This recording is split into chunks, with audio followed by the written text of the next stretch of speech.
Do you work every day? What are you getting at? Yeah, Phil, what are you getting at? Do you work hard all the time to try and get some money? I work hard for the money. Don't you wish there was some other way to get money? Maybe use that money that you earn in order to get more money? Sounds pretty good, does it not? All right, before we get too far into the video, I do want to state that this is a way to get rich. It is not a way to get there quickly. All right, we are going to utilize the stock market to take the money that we've already earned and then progress it and make it grow over a long period of time. And that's how a lot of people do the whole life thing where they get rich over time. Do not come here looking for a trading strategy. Do not come here looking for some sort of way. This is a beginner level guide on basically what different terminology on what you need to know in order to get your feet wet in investing in the stock market. I will not be telling you what stocks you're going to need to pick. I will not be able to tell you where to put your money. I'm just basically going to say like, hey, these are the different pieces. This is what you should be looking out for. All of those good tidbits. You will need to be doing some research at the end of this video because there's going to be a lot of things that I open your eyes to, and you're going to have to try and figure out what best fits your personal needs when looking at investing in the stock market. But hey there, my name is Mike, and here on this channel, I try to provide a lot of information for you so that you can make better decisions in your personal financial journey. If any of that sounds interesting to you or you want to follow along, hit that sub button, give me a like, all that good stuff helps me out. So I do appreciate it. All right, so crash course in playing in the stock market. Strap in, because Here we go. okay, so in broad terms, basically the first part of trying to get into the stock market is you're going to need to have a platform to be able to actually trade on the stock market. And those platforms or these sources that you would utilize to be able to do that are called brokerages. This could be things like Vanguard or Fidelity or Moomoo or Robinhood. I don't know. There's all sorts of different ones out there. But before we even go talking about what brokerage we would actually want to try and trade with, we need to know what type of account type we would want to utilize. Now on this channel, I've made a lot of different videos expressing different account types and what they can be used for. For the sake of this video, I'm just going to take a simple investor account, an individual investor account that is going to allow you to put money in, fund the account, and then trade on the stock market. Just realize that there are an immense amount of types. You could do retirement accounts like 401ks, IRAs, Roth IRAs. You could do something like an HSA if you wanted to, something that would allow you tax benefits and that sort of stuff. Those things do get kind of complicated. But anyway, like I said, for this video, investor account, let's get into it. So with an an individual investor account or an individual brokerage account, whatever you want to call it, you're basically taking your post-tax money and any gains that you make in the stock market and then sell, you would then have to be taxed on with those gains at the end of the tax year. So you're playing with post-tax money that's already been taxed, and then if you gain any money, you have to tax yourself, or not tax yourself, but the government will take some of that money away from you if you gain any in the stock market. Okay, so now that we know what account type we're going to be utilizing, we need to look at brokerages. Now, different brokerages have many different tools and different ways to trade. There could be things set up for day trading, and that's like high frequency trading where you have an actual platform or like a software that you're utilizing on a computer that will then go boom, boom, boom. Here's all the different pieces. Click these buttons. You're trading really fast, all that sort of stuff. There could be slower brokerages where it's more long-term or, research oriented, and you invest in something that you're going to hold for 30 years.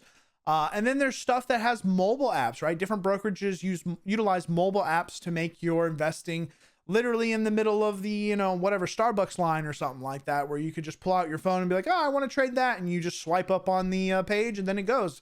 Looking at you, Robinhood. There are some brokerages that let you take more of a hands-off approach. I'm looking at something like Acorns, where you would make a purchase and then they just take the difference between what you purchased and the next full dollar amount and invest that couple of cents on every transaction that you make. This allows you to kind of subconsciously just invest in the stock market without you really realizing it. And then you put those into different little buckets or little sectors in which you're like, hey, I want to, join the energy sector, or I want to do technology or whatever, but you don't really know exactly what you're investing in. You just know that Acorns is taking advantage of that sector and then having your money work for you. None of these brokers are going to be in an actual worse or better than scenario. Mostly it's a personal responsibility or a personal preference on what it is that you would like. If you like to sit at a computer and actually trade with a software, you would probably want to go with something like Charles Schwab with a Thinkorswim type of product. And there's, many more than just that one. If you're wanting to do something more long-term, but still have major control, something like a Fidelity or a Vanguard would be pretty good, in which you would be able to invest in many different pieces of the stock market, including like ETFs or indexes, or even going straight single stocks or using options or any of that sort of stuff. And that's not to say that, other platforms wouldn't allow you to do that, but I'm just saying that more or less long-term type looking, those platforms are pretty good. And then you can switch over into the more gamification of stocks and do something like a Webull or a Moomoo or a Robinhood that kind of has this app that allows you, like I said, to sit in the Starbucks line and just swipe on the screen to then, order instead of getting your macchiato or what. I don't even know what Starbucks actually has. I don't do that. I don't know why I use that as an example, but anyway, instead of ordering your macchiato, you're buying a share of Google. I don't know.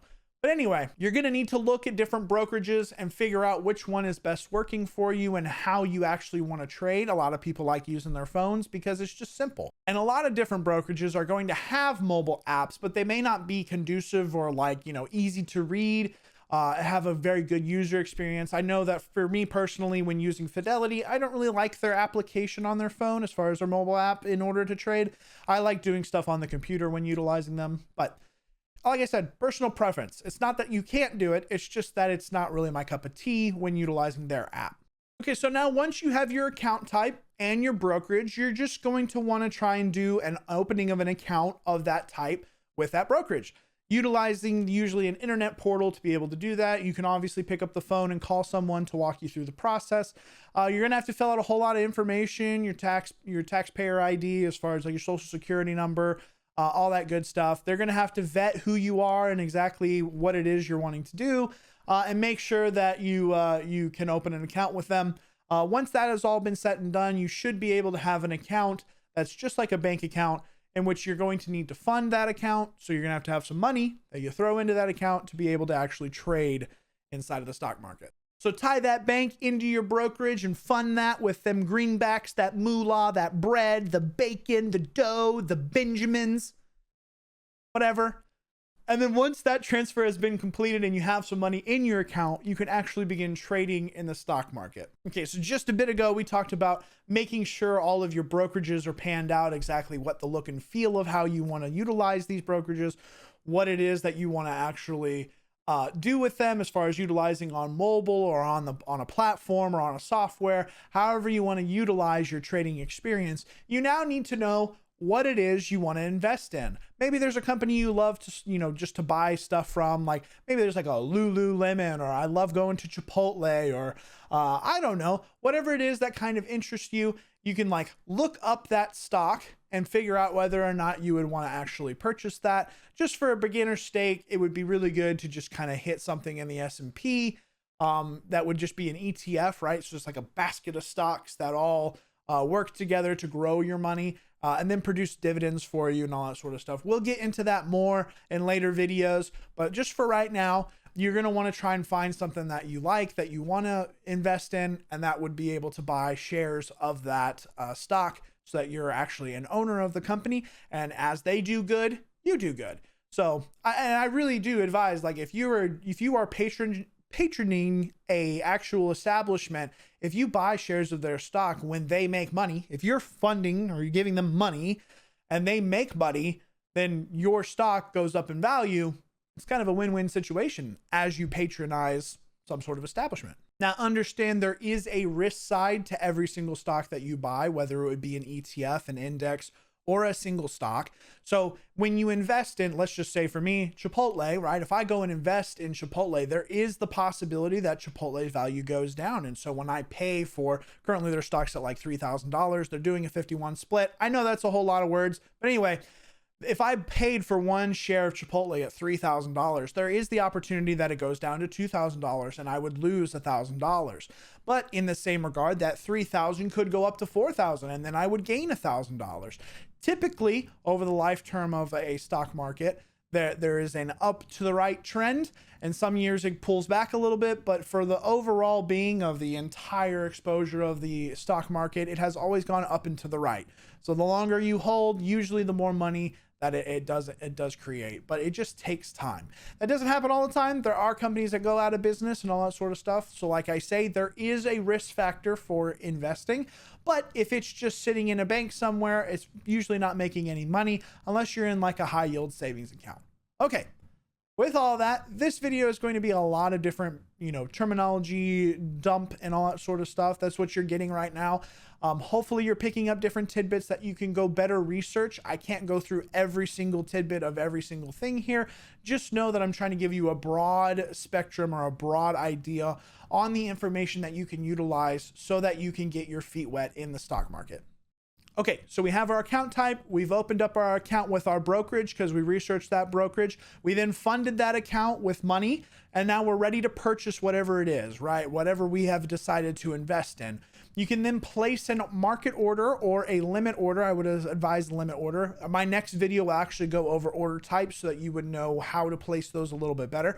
But anyway, you would then put an order in with your brokerage saying you want to buy this at this price, and then you would click execute, and you would actually become an owner of that company after the trade is accepted. Basically, after that execute happens, your broker goes out and finds someone who is selling a share or multiple shares of that stock that you're interested in and say, hey, I have a buyer for this I have a buyer for the stock. And they're like, okay, here's your shares. And then they come and give you the shares.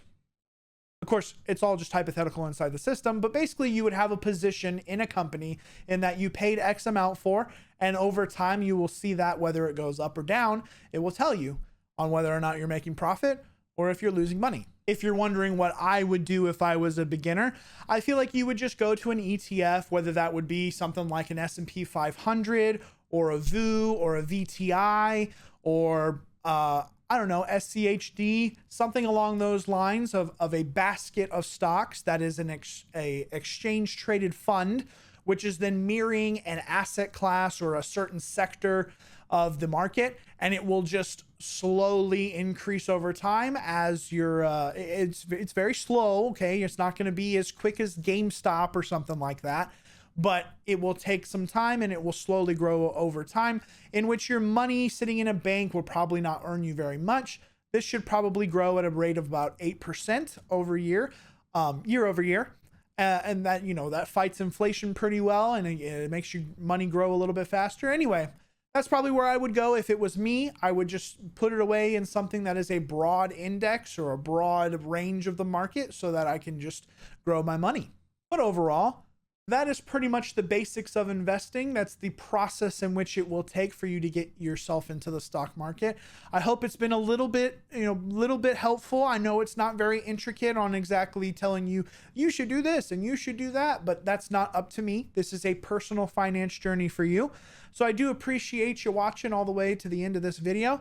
If you would, hit the like, hit the sub, that would be very helpful. And again, like I said, just try to do something that does more of a broad range just to get your feet wet on the different pieces. I will have more videos coming out that will go into intricacies and try to help you better understand the different terminology and be able to better make better decisions.